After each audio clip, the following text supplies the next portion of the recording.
I want to bring a piece of a broadcast that was done on MSNBC. I told you that it's difficult for me to watch Fox. I mean, when Bill O'Reilly was on Fox and Sean Hannity was number one guy there, you couldn't tear me away from Fox News. You just couldn't. But I can't watch Tucker Carlson. I just can't. I mean, it's draconian what he does. Or Laura Ingraham. Bill O'Reilly was not a sycophant. Bill O'Reilly was a man's man as far as I'm concerned. And so was Sean Hannity.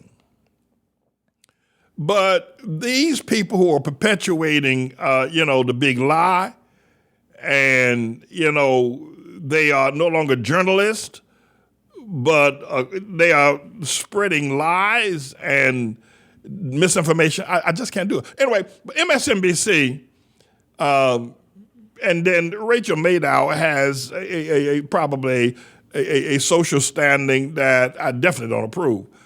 But an important message was brought by her on her broadcast, and I think you need to hear it.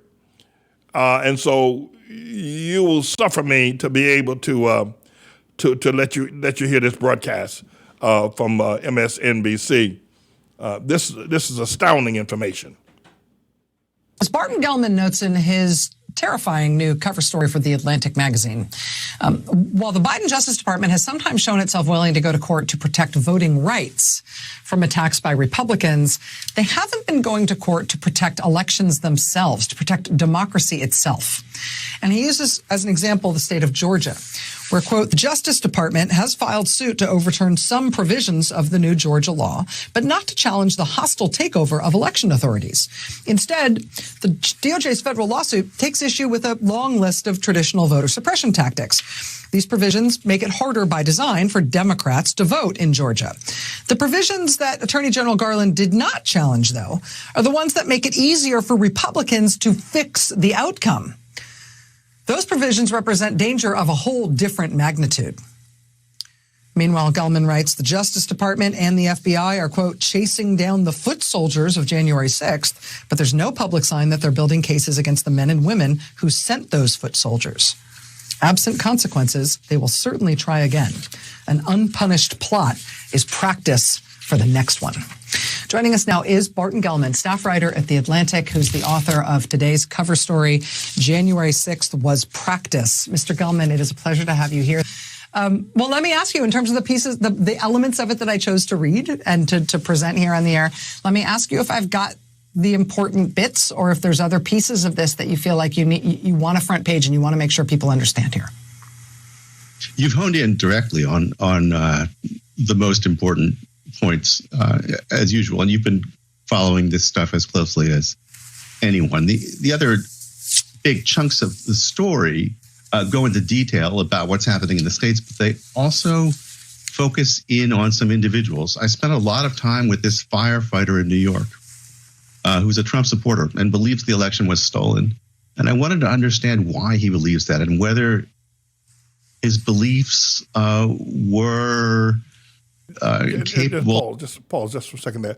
And that's a conundrum, a phenomenon. It's a New York police fireman, he says. And what this particular clip is going to demonstrate is that January 6th was just practice for what's going to happen in the 2024 election, that it's going to be a lot worse. And in fact, it'll all boil down to the point of where, no matter who wins, no matter who votes, the winner has already been chosen by the processes that have been put in place. But the very fact that people believe that the election was stolen defies logic, because Trump had all the power. And if it was stolen from him while he had all that power, it doesn't make sense that would have happened. Then the other thing is that it is clear and obvious that Trump tried to get Brad Rassenberger in Georgia to find him 11,800 votes or something like that. Same thing in Arizona, same thing in Michigan and in Wisconsin. and in Pennsylvania, he tried to get a different vote count, and even his Republican if you members would not go along with that, and they all certified that the election was right and true. Definitely, it wasn't stolen in New York or California. But there's a mindset out there now that that says that it was, and it's extremely dangerous in terms of democracy going forward. But Mr. Engineer, continue. Of being altered by evidence. And I found that to be very interesting and very dispiriting, frankly, because I couldn't budge him. Bart, when you talk to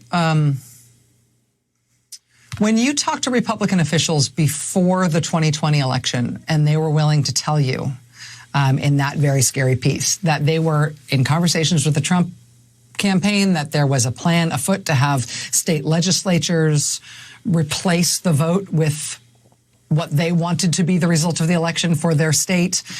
You wrote that up before the election in a way that was illuminating and shocking, but it was ultimately borne out. Do you feel like in your reporting right now, particularly this idea about, moving to throw out thousands, if not millions of votes in the 2024 election, do you feel like you have similarly sort of uncovered something that might seem sort of far-fetched and unbelievable, but is actually a real plan? I think it's very real. I'm personally, just as a citizen, very worried about it. I think you have people who are bound and determined not to allow Republicans to lose another national election, and not to allow Trump to lose another election. And they are giving themselves permission to do it. And this is something I don't go into in this piece, but you've seen it all. They are characterizing the Democrats as tyrants, as thieves of an election, who actually stole the presidency, as communists, as people who hate America, and they couldn't discuss it with any more extremity. I'm not a Democrat. I'm not a Republican either. I'm not a conservative nor a liberal. I'm neither of those. I'm the Lord's servant. But here, the rhetoric coming up out of the Republicans, that the Democrats stole the election. But there's further rhetoric that the Democrats, with Hillary Clinton and others, they drink the blood of babies, they eat babies' flesh, and that they have a national pedophile ring, that there are literally tens of thousands of young girls and boys that are being sexed up by the Democrats. And they also, and I'll include this in the next segment when it's reproduced, they're Republicans, MAGA hat wearers, who believe that John F. Kennedy and his son, John Kennedy, are going to rise from the dead and will run with Trump in 2024. They actually believe it. And they're in Texas, down in Dallas, just the other day. This is their second time in Dallas. It was the first time they were down there waiting for John to show up. This was a month ago. He didn't show from the dead. The other day they were down there with pictures of Jack Kennedy, the assassinated John Kennedy. They believe that these two Kennedys are in great support of Trump. The problem with that, the separate problem, one is it's ridiculous, it's crazy, but Jack Kennedy was a liberal. I mean, Jack Kennedy wasn't a card-carrying abortionist, a liberal from way back when, a New England elite, and yet he's now going to join with the forces of Trump. I'm telling you, these Trump supporters have gone into deep madness, and it's dangerous. I mean, they're talking about the resurrection of John Kennedy and his son, John. This is madness. And it is obvious. Trump knows the election wasn't stolen. He knows that. Mitch McConnell told him it wasn't stolen. He knows it too. This is madness that's happening in our world. And I'm certainly not a Democrat. I would never be one. But these are the earmarks of the tribulation if I've ever seen one. And by the way, nobody's going to turn these MAGA hat Trump wearers back. They are now possessed of the prophecy of the tribulation of nation against nation, uber destruction. You can't turn. There'll be no election, no president, no leader. Nothing is going to turn. Trump is the trigger of the tribulation. So when you see all of this that's happening, understand it through the prism that the reason why it's happening, the reason why there's a big lie out there, the reason why the democracy and the vote is gone, the reason why people who are your neighbors are saying Jack Kennedy is going to rise from the dead and support Tribulation Trump, and his son John is going to be his running mate. This is madness, but you have to see it in light of the fact we're in the tribulation. If there was ever a sign that we're in the tribulation, it is Trump and the actions and the belief of the people. And there are millions of people in America that follow him and believe him. This is the tribulation, my friend.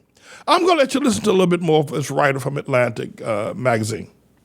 And they're doing. And when you do that, you give yourself permission to take all kinds of steps in opposition. I mean, if you have an existential threat to the United States of America, which is what Republicans are saying about Biden, then what remedy would not be allowed to you?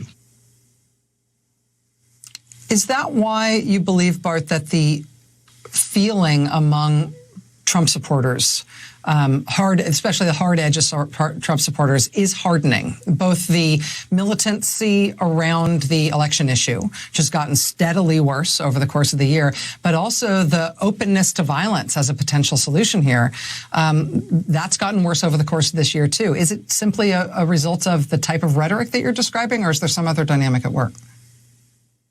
I think there's a strong ongoing message that is amplified thousands of times by the whole ecosystem on the right. That is a propaganda ecosystem, and it is telling people that someone stole the election from them, that the Democrats are destroying the country. That more and more and more so-called evidence proves these things. Okay, all right, Messenger. I want again at the back end here offer a disclaimer. I'm not a liberal. I'm not a leftist or a writer. I'm not a Republican or a Democrat. And Fox News was at one point my life. Bill O'Reilly, Sean Hannity, even Megyn Kelly. Fox News was my life. I cannot watch Tucker Carlson. I mean, the things that he intimates, and then the fact that they're no longer involved in journalism now. They're like jackleg preachers. You know, I'm not saying that Democrats are saints. God forbid. Everybody knows the level that they can be.